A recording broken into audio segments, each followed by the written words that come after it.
on neid asju, mis on Eesti Riigikogu liikme Rain Epleri kohendatud versioon potist.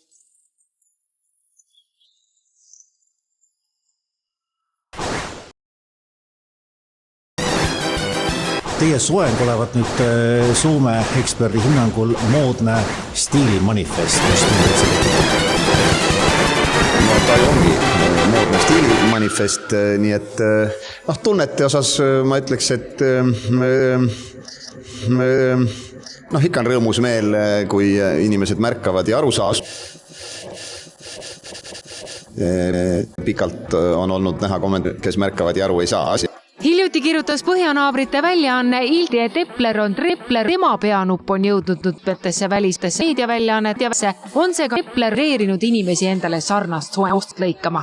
Näiteks on soos ajakirjanike hinnangul Eplerist šnitti võtnud Epler. Ma vaatasin kõrvuti neid soenguid, et ma ütleks, et Epler ikkagi nii julge ei ole olnud, et see, et näha seal nüüd koopiat, siis peab natukene fantat olema, aga ütleme, ma arvan, olen ikkagi kõva.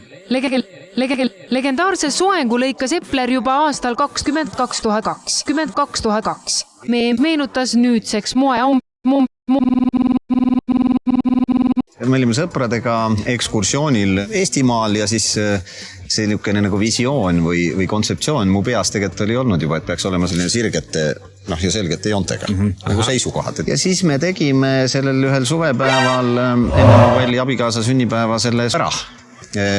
Pardel sai siis. Riigikogu liikme sõnul piisab tal nüüd ongi helistades öelda, et soostite Eplerit ja kohe saadaks aru, mida kes tahab. Tuntud Eesti juuksur ja viimasel ajal on mehed ka aina julgemad katsetama. Sellel aitab Jefimovi hinnangul väga palju kaasa sotsida. Ka tema enda Sevaakin on olnud selles vallast trendilooja. Andrei, kui Andrei tuli ka Eplerist rääkida, soosed tulnud või mõnele kolleegile siin salongis keegi öelnud, kuule, teeme ühe Epleri. Vist ei ole ka, ei ole ekstreemne soos, ma ütleks nii palju. Kõik mäletavad, kõik teavad. Kõik teavad.